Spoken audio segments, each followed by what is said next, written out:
నమస్కారం, నేటి సిటీ న్యూస్కి స్వాగతం. నా పేరు వాజీ. ముందుగా హెడ్లైన్స్.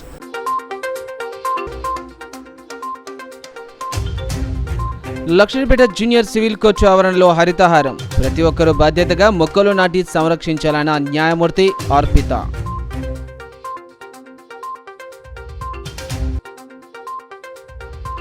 మంచిర్యాల జిల్లాలో ప్రారంభమైన బడిబాట కార్యక్రమం. ప్రభుత్వ పాఠశాలల్లోనే నాణ్యమైన విద్య లభిస్తుందన్న మందమరి ఎంవీఓ జాడి పోచయ్య.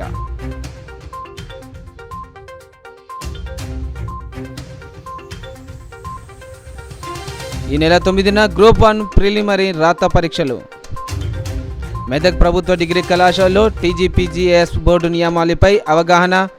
అభ్యర్థులు 1 గంట ముందుగానే పరీక్ష కేంద్రానికి చేరుకోవాలన్న ప్రిన్సిపల్ హుసేన్. జిల్లా అదనపు ఎస్పీ మహేందర్. ప్రపంచ పర్యావరణ దినోత్సవాన్ని పురస్కరించుకొని లక్ష్మీపేట జూనియర్ సివిల్ కోర్టు ఆవరణలో న్యాయమూర్తి అర్పిత మొక్కలు నాటారు. ఈ సందర్భంగా సీనియర్ సివిల్ జడ్జి అర్పిత మాట్లాడుతూ ప్లాస్టిక్ వ్యర్థాల వల్ల కలిగే అనర్థాలను, పర్యావరణ ఆవశ్యకతను ప్రజలకు వివరించాలని సూచించారు. లక్ష్మీపేట అటవీ శాఖ అధికారులు, బార్ అసోసియేషన్ సభ్యులు కలిసి కోర్టు ఆవరణంలో మొక్కలు నాటామని తెలిపారు. సమాజంలో మనుషులకు ఏది లేకున్నా బతకగలుగుతారు, కానీ మనిషికి గాలి లేకపోతే బతకలేరని తెలిపారు. భవిష్యత్తులో చెట్లను పెంచితేనే పర్యావరణం బాగుంటుందని అన్నారు. భవిష్యత్ తరాలకు పర్యావరణ పరిరక్షించడానికి ప్రతి ఒక్కరూ మొక్కలు నాటాలని కోరారు. ప్రతి ఒక్కరూ పర్యావరణం పట్ల బాధ్యతగా నడుచుకుంటూ మొక్కలు నాటి వాటి సంరక్షణకు బాధ్యత వహించాలని అన్నారు.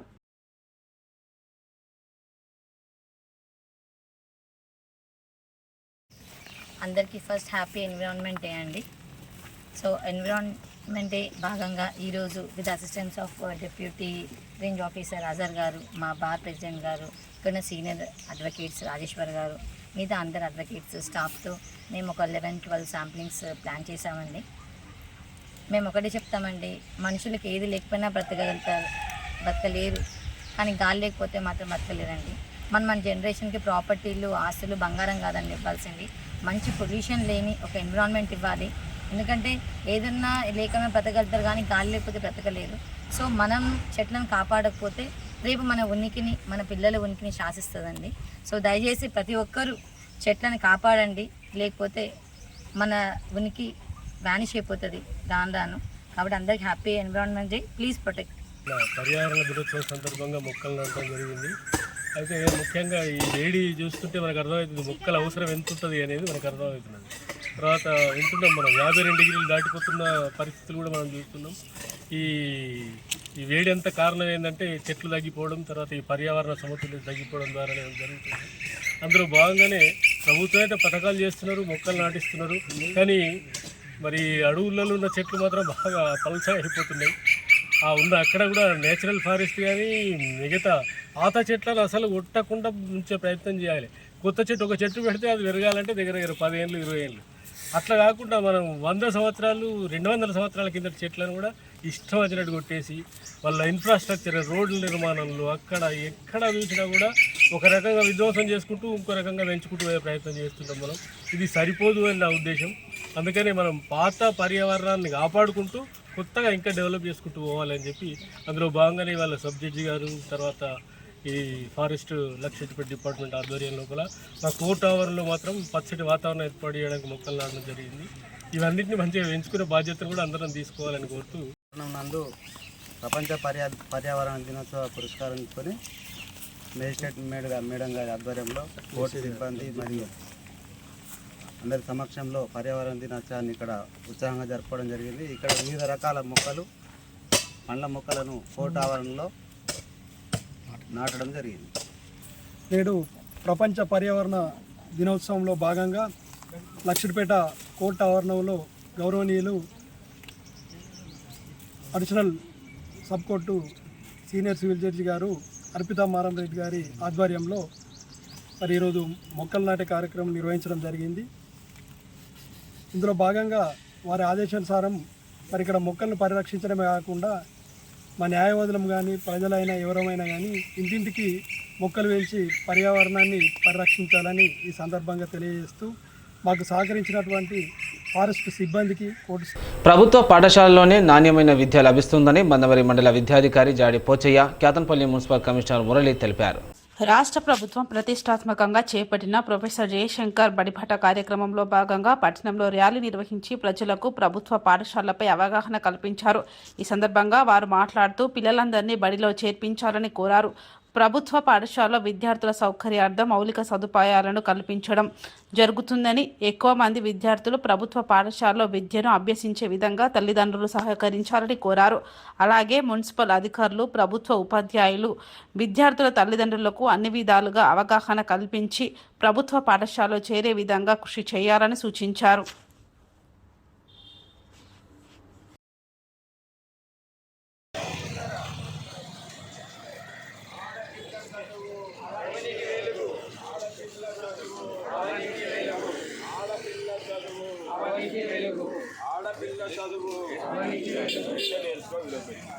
విద్య నేర్చుకో. తెలంగాణ రాష్ట్ర ప్రభుత్వం ఎంతో ప్రతిష్టాత్మకంగా తీసుకున్నటువంటి ఆచార్య ప్రొఫెసర్ జయశంకర్ బడిబాట కార్యక్రమం ఈ రోజు నుండి ఈ నెల 19 వరకు మరి రోజువారీ కార్యక్రమాలు ఉంటున్నాయి. ఈరోజు ప్రత్యేకంగా మరి గ్రామ స్థాయిలో, పాఠశాల స్థాయిలో మరి వివోస్ సభ్యులతోటి, తర్వాత సెల్ఫ్ హెల్ప్ గ్రూప్స్ తోటి, అంగన్వాడీ టీచర్స్ తోటి, మా ఉపాధ్యాయులతోటి కూడా మరి సన్నాహక సమావేశం ఏర్పాటు చేసుకున్నాం. ప్రత్యేకంగా బడీడు పిల్లలందరినీ ప్రభుత్వ పాఠశాలలో చేర్పించడానికి ప్రత్యేకమైనటువంటి కార్యాచరణ ప్రణాళికను మరి ఏర్పాటు చేసుకోవడం, తర్వాత ప్రభుత్వం ద్వారా పాఠశాలకు విద్యార్థులకు ఇచ్చేటటువంటి సౌకర్యాలన్నింటినీ కూడా, అది ఉచిత పాఠ్య పుస్తకాలు అయితేనేమి, ఉచిత నోట్ పుస్తకాలు అయితేనేమి, అదేవిధంగా వర్క్ బుక్స్ అయితేనేమి, నోట్ బుక్స్ అయితేనేమి, యూనిఫామ్స్ అయితేనేమి, నాణ్యత గలమైనటువంటి విద్యనైతేనేమి, కంప్యూటర్ ఆధారిత బోధన విధానం అయితేనేమి, ఇవన్నీ ప్రభుత్వ పాఠశాలలో విద్యార్థులకు ప్రభుత్వం ద్వారా అందజేస్తున్నామని తెలియజేసేటటువంటి, ప్రజలకు తల్లిదండ్రులకు తెలియజేసేటటువంటి ఈ కార్యాచరణ ప్రణాళికలో భాగంగా ఈ బడిబాటలో మరి విద్యార్థులకు తల్లిదండ్రులకు తెలియజేసి ఎక్కువ మంది విద్యార్థులను ప్రభుత్వ పాఠశాలలో చేర్పించడానికి ఏర్పాటు చేసినటువంటి కార్యక్రమమే ఈ బడిబాట కార్యక్రమం. అంతేకాకుండా మరి అమ్మ ఆదర్శ పాఠశాలల ద్వారా ప్రభుత్వ పాఠశాలల యొక్క స్థితిగతులన్నింటినీ మార్చివేసి, అంటే ప్రతి పాఠశాలలో కనీస సౌకర్యాలైనటువంటి త్రాగునీటి సౌకర్యం అయితేనేమి, తర్వాత టాయిలెట్ ఫెసిలిటీ అయితేనేమి, ఎలక్ట్రిఫికేషన్ అయితేనేమి, తర్వాత మేజర్ మైనర్ రిపేర్స్ అయితేనేమి, స్కూల్ రెనోవేషన్స్ అయితేనేమి, పాఠశాలకు రంగులు అయితేనేమి, విద్యార్థులను ఆకర్షించే రీతిలో మరి ఈ అమ్మ ఆదర్శ పాఠశాల ద్వారా పాఠశాల యొక్క స్థితిగతులను మెరుగుపరిచేటటువంటి కార్యక్రమం కూడా తీసుకోవడం జరిగింది. ఇవన్నిటినీ బడిబాట కార్యక్రమంలో తల్లిదండ్రులకు తెలియజేసి మరి విద్యార్థులను ఎక్కువగా పాఠశాలలో నమోదు చేసుకోవడానికి ఏర్పాటు చేసినటువంటి కార్యక్రమమే ఈ బడిబాట కార్యక్రమం. మరి అందులో భాగంగా ఇప్పటిదాకా వాళ్ళందరితో మాట్లాడి ఆయా ప్రాంతాల్లో ఉన్నటువంటి విద్యార్థుల వివరాలను సేకరించడం, తర్వాత తల్లిదండ్రులను రిక్వెస్ట్ చేసి వారి పిల్లల్ని ప్రభుత్వ పాఠశాలకు చేర్పించడానికి మరి ఈ విధంగా ర్యాలీలు తీయడం కూడా ఈ కార్యక్రమంలో భాగం. ప్రైవేట్ స్కూల్లో మీకు తెలుసు, స్కూల్కి సంబంధించిన ఫీజులు కానీ బుక్స్ కానీ కొనాలంటే వాళ్ళ స్తోమత కూడా సరిపోదు. అందుకనే దానికి ధీటుగా ఉండేటందుకే ఈ మన బడిబాట ప్రోగ్రాం కింద ఈ ప్రోగ్రాం ఏర్పాటు చేసి, అలాగే అమ్మ ఆదర్శ పాఠశాల ప్రోగ్రాం కింద స్కూల్కి సంబంధించిన ప్యాచ్ వర్క్, ఎలక్ట్రికల్స్, టాయిలెట్స్, వాటర్కి సంబంధించిన ఎటువంటి ఇబ్బందులు లేకుండా ఆ ఫ్లో ప్రాబ్లమ్స్ ఏదన్నా కూడా ఆ పిల్లలు కూర్చునేటందుక ఆహ్లాదంగా ఉండేటందుక ఈ అమ్మ ఆదర్శ పాఠశాల ఈ ఏఏపీసీ ఏదైతే ఉందో ఆ ప్రోగ్రాం కింద ఇవన్నీ రెనోవేషన్స్ అవన్నీ చేయడం జరుగుతుంది. కాబట్టి దీంట్లో అందరూ కూడా ఏదైతే షెడ్యూల్ ఉందో షెడ్యూల్ ప్రకారంగా మనం ఫాలో అయితే ఖచ్చితంగా పబ్లిక్లో ఆ పేరెంట్స్ కూడా ఈ విషయాలన్నీ తెలిసి స్టూడెంట్స్ ఎవరైతే ఉన్నారో వీళ్ళందరూ కూడా మన స్కూల్లో, గవర్నమెంట్ స్కూల్లో జాయిన్ అవ్వడానికి కూడా వాళ్ళు ఇంట్రెస్ట్ చూపిస్తారు. దీంట్లో మెయిన్గా కృషి చేయాల్సింది హెచ్ఎంసీ కాకుండా ఆర్పీలు, అంగన్వాడీ టీచర్స్ ఎవరైతే ఉన్నారో దీంట్లో ఎక్కువ పాత్ర అనేది మీదే ఉంటుంది. ఏ ప్రోగ్రామ్ సక్సెస్ కావాలన్నా ఎక్కువ మీతోనే అవుతుంది.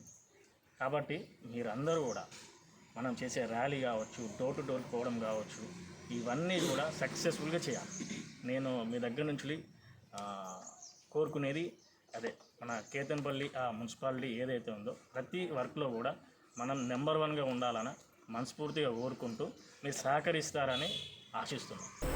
మెదక్ జిల్లా ఫరీద్పూర్ గ్రామంలో మహిళా సంఘాల ఆధ్వర్యంలో నిర్వహిస్తున్న ఏకరపు దుస్తులు కుట్టు కేంద్రాన్ని కలెక్టర్ రాహుల్ రాజ్ పరిశీలించారు. ఈ సందర్భంగా మాట్లాడుతూ పాఠశాలలు పునఃప్రారంభానికి ముందే ప్రభుత్వ పాఠశాలలో చదివే విద్యార్థులందరికీ ఏకరూప దుస్తులు అందించాలని అధికారులను ఆదేశించారు. ఏకరూప దుస్తులు కుట్టు పనిని మహిళా సంఘాలకు అప్పగించే ఉద్దేశం మహిళా సాధికారత అన్నారు. మహిళా సాధికారతతోనే సమానత్వం సాధ్యమవుతుందని అన్నారు. జిల్లాల్లో పాఠశాలలో విద్యార్థులకు స్కూల్ యూనిఫాములు పాఠశాల ప్రారంభించేలోపు అనగా జూన్ 12 తేదీలోపు అందించాలని, ఏకరూప దుస్తు కుట్టు పనిలో నాణ్యత ప్రమాణాలు పాటించాలని తెలిపారు. సెకండ్ పేరు కూడా మళ్ళీ మనకు వస్తుంది. ఇది కుట్టంగానే మనకు అది కూడా వస్తుంది. సో అది ఎట్లయినా మనం కంప్లీట్ చేయాలి. సో ఇది అంటే ఇది ఓన్లీ ఎస్హెచ్జి ఉమెన్కి చేయడానికి ఒక ఉద్దేశం ఏంటంటే గవర్నమెంట్ది. సో ఉమెన్ ఎంపవర్మెంట్ గురించి చూస్తూ ఉన్నారు. సో దీని తర్వాత ఇంకా వేరే కూడా ఇస్తూ ఉంటారు. ఇది ఒక్కటే కాదు, ఇప్పుడు మనకు తెలుసు అమ్మాదర్శ పాఠశాలలో కూడా సో ఉమెన్తోనే కట్టిస్తున్నాం మొత్తం. ఇందాక ఒక స్కూల్ చూసి వచ్చిన నేను చాలా మంచిగా చేస్తున్నారు. మొత్తం ఆ ఉమెన్ సెల్ఫ్ హెల్ప్ గ్రూప్ వాళ్ళే. ఇంకా కొన్ని ప్లేస్లలో వేరే వాళ్ళు ఇంటర్ఫియర్ అయినా కానీ అక్కడైతే వాళ్ళే కట్టినారు మొత్తం టోటల్.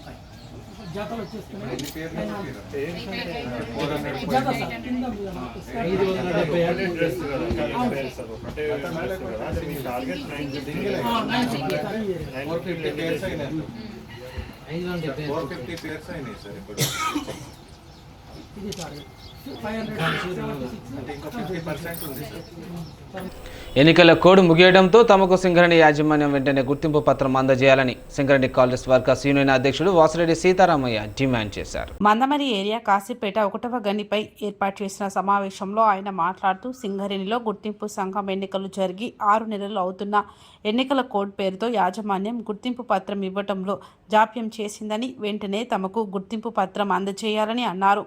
గుర్తింపు పత్రం అందజేసిన తర్వాత యాజమాన్యం వెంటనే తమతో సమావేశాలు ఏర్పాటు చేసి కార్మికుల సమస్యలపై చర్చించాలని పేర్కొన్నారు.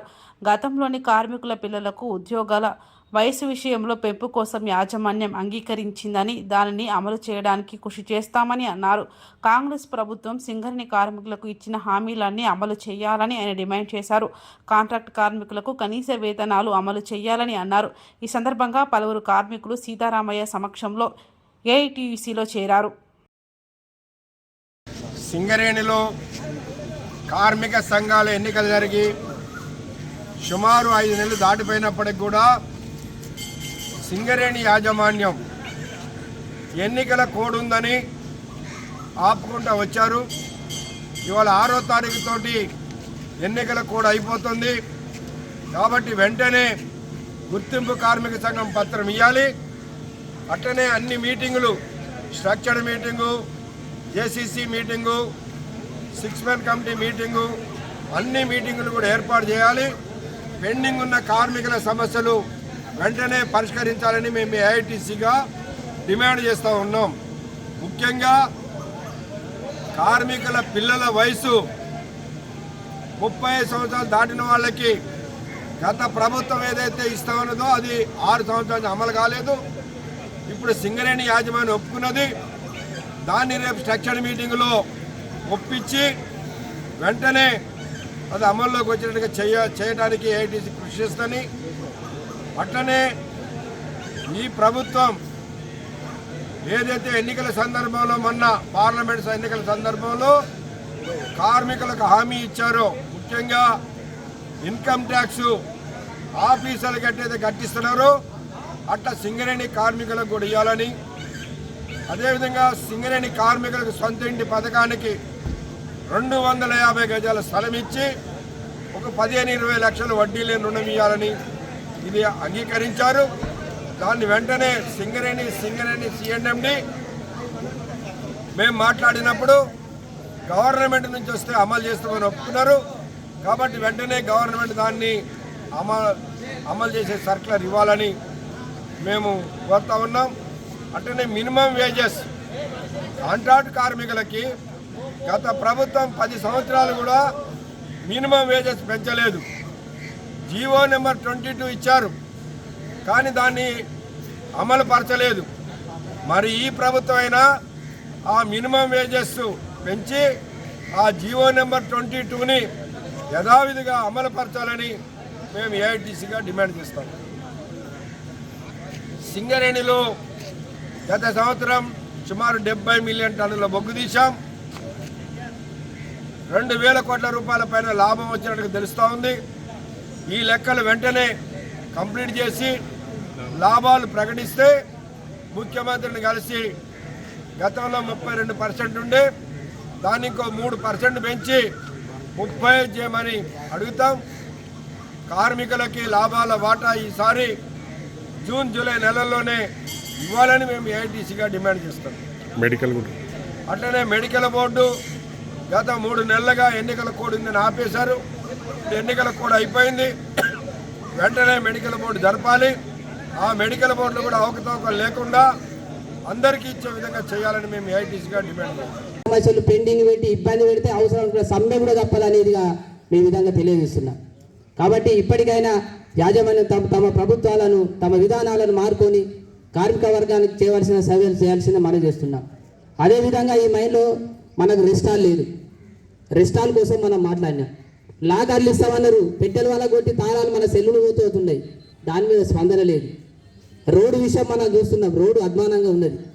ఇక లోపల విషయాలు మనం చూసేది ఉంటే జియోజికల్ కండిషన్ ప్రాబ్లం ఉన్న సమస్యలను గాలి కానీ నీరు కానీ మనం చెప్పినా కొంతమంది దాన్ని స్పందించలేని పరిస్థితులు ఉన్నాయి.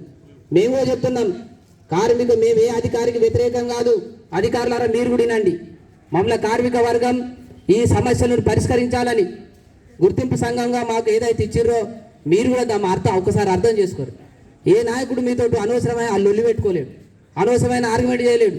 కార్మికునికి అన్యాయం జరిగినప్పుడు మాత్రం ఏఐటీసీ యూనియన్గా ఖచ్చితంగా నిలదీస్తాం.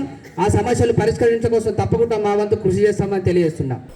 తెలంగాణ రాష్ట్ర పబ్లిక్ సర్వీసెస్ కమిషన్ బోర్డు నియమాలపై మెదక్ ప్రభుత్వ డిగ్రీ కళాశాలలో పరీక్షా కేంద్రాల చీఫ్ సూపరింటెండెంట్లకు, అబ్జర్వర్లకు, బయోమెట్రిక్ ఇన్విజిలేటర్లకు గ్రూప్ 1 ప్రిలిమినరీ పరీక్షకు సంబంధించిన బయోమెట్రిక్పై అవగాహన కల్పించారు. ఈ సందర్భంగా జిల్లా అదనపు ఎస్పీ మాట్లాడుతూ ఈ నెల 9న నిర్వహించబోయే గ్రూప్ 1 ప్రిలిమినరీ రాత పరీక్ష కోసం బయోమెట్రిక్పై శిక్షణ కార్యక్రమాన్ని నిర్వహించడం జరిగిందని తెలిపారు. రాత పరీక్షకు హాజరయ్యే అభ్యర్థులు గుర్తింపు కొరకు బయోమెట్రిక్ పద్ధతిలో వేలిముద్రలు తీసుకోవడం జరుగుతుందని, ఇందుకు వీలుగా అభ్యర్థులు పరీక్షా సమయానికి 1 గంట ముందుగానే చేరుకోవాలని, ఉదయం 9 గంటల నుండి అభ్యర్థులను పరీక్షా కేంద్రంలోకి అనుమతించడం జరుగుతుందని అన్నారు. పరీక్షకు సంబంధించిన నిబంధనలు పూర్తిగా హాల్ టికెట్లో పొందుపరిచి ఉంటాయని, అభ్యర్థులు 1కి 2 సార్లు హాల్ టికెట్లోని నిబంధనలు చదువుకోవడం మర్చిపోవద్దని సూచించారు. పరీక్ష హాల్లోకి ఎటువంటి ఎలక్ట్రానిక్ ఇతర వస్తువులకు అనుమతి ఉండదని అన్నారు. చేతులకు గోరింటాకు, మెహందీ వంటివి పెట్టుకోవడం వలన బయోమెట్రిక్లో వేలిముద్రలు సరిగ్గా వచ్చే అవకాశం ఉండదని, తద్వారా అభ్యర్థులు నష్టపోయే అవకాశం ఉంటుందని, ఈ విషయాన్ని గ్రహించి పరీక్షకు హాజరయ్యే అభ్యర్థులు గోరింటాకు, మెహందీ వంటివి పెట్టుకోరాదని సూచించారు. ఎంపిక విధానం పూర్తిగా పారదర్శకంగా జరుగుతుందని అభ్యర్థులు గుర్తించాలని, ఉద్యోగం ఇప్పిస్తామని నమ్మించే మోసగాలను ఎట్టి పరిస్థితుల్లో నమ్మవద్దని సూచించారు. బయోమెట్రిక్ ఉపయోగించి పూర్తి పారదర్శకంగా పరీక్షలు నిర్వహించడం జరుగుతుందని అన్నారు. అట్లాగే డిస్ట్రిక్ట్ నోడల్ ఆఫీసర్ మన additional collector revenue Venkateswara sir ఉంటాడు. అట్లాగే మాకు పీపీఓ అంటే పోలీస్ బయోమెట్రిక్ మీ అందరికి ఎవరైతే ఇప్పుడు సెంటర్స్ ఉన్నారో బయోమెట్రిక్ ఇన్స్ట్రక్టర్స్ ట్రైనింగ్ ఏమంటూ మ్యాండేటరీ ఇచ్చారు. అందుకే ఇక్కడ ట్రైనింగ్ కండక్ట్ జరుగుతుంది. ముఖ్యంగా ఈ యొక్క గ్రూప్ ఎగ్జామ్ సక్సెస్ కావాలంటే ఫ్రీగా జరుగుతుంది. ముఖ్యంగా మరోసారి ఈ యొక్క గ్రూప్ ఎగ్జామ్ ఉంది. సర్కారు బడుల్లో నాణ్యమైన విద్యను అందించేందుకు మరమ్మతులు చేపట్టినట్లు మెదక్ జిల్లా కలెక్టర్ రాహుల్ రాజ్ వెల్లడించారు. హవేలి గణపూర్ మండలం కూచాన్పల్లి గ్రామ పాఠశాలను కలెక్టర్ రాహుల్ రాజ్ క్షేత్రస్థాయిలో అధికారులతో కలిసి పాఠశాలలో జరుగుతున్న మరమ్మతు పనులను పురోగతిని స్వయంగా పరిశీలించారు. ఈ సందర్భంగా ఆయన మాట్లాడుతూ ప్రభుత్వ పాఠశాలలో ఆహ్లాదకరమైన విద్యాబోధన జరగాలని అన్నారు. శిథిల వ్యవస్థలో ఉన్న ప్రభుత్వ బడులు ఆధునికతను సంతరించుకొని విద్యార్థులకు ఆహ్లాదకరంగా తయారు చేయడంతో పాటు నాణ్యమైన విద్యాబోధన చేసేందుకు అనుకూలంగా మారుతాయని ఆయన పేర్కొన్నారు. పనులు చేపట్టిన గ్రామ సమాఖ్యలతో మాట్లాడుతూ ఆయా పాఠశాలలో చేపట్టిన పనులను త్వరగా పూర్తి చేయాలని ఆదేశించారు.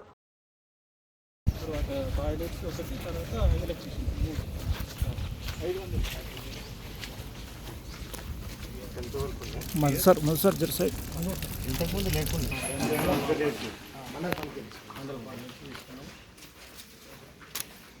మనూర్ వన్ మొత్తం కంప్లీట్ అయిపోయిందా? మొత్తం అయిపోయింది సార్. అంటే టాయిలెట్స్ ఓపెన్ చేస్తారు, టాయిల్స్ టోటల్ చేసేస్తే ఇంకేమైనా మిగిలి ఉంటే చేసేసుకోండి. నేను మొత్తం 3 lakhs కూడా ఇచ్చేస్తాను. మీకు రెండు ఇటుకలు పెడితే సరిపోతుంది అక్కడ. సిటీ న్యూస్ ముగించే ముందు హెడ్లైన్స్ మరోసారి.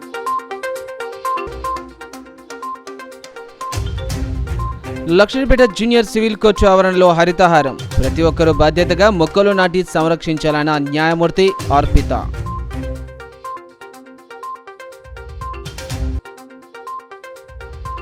మంచిర్యాల జిల్లాలో ప్రారంభమైన బడిబాట కార్యక్రమం. ప్రభుత్వ పాఠశాలల్లోనే నాణ్యమైన విద్య లభిస్తుందన్న మందమరి ఎంవీఓ జాడి పోచయ్య.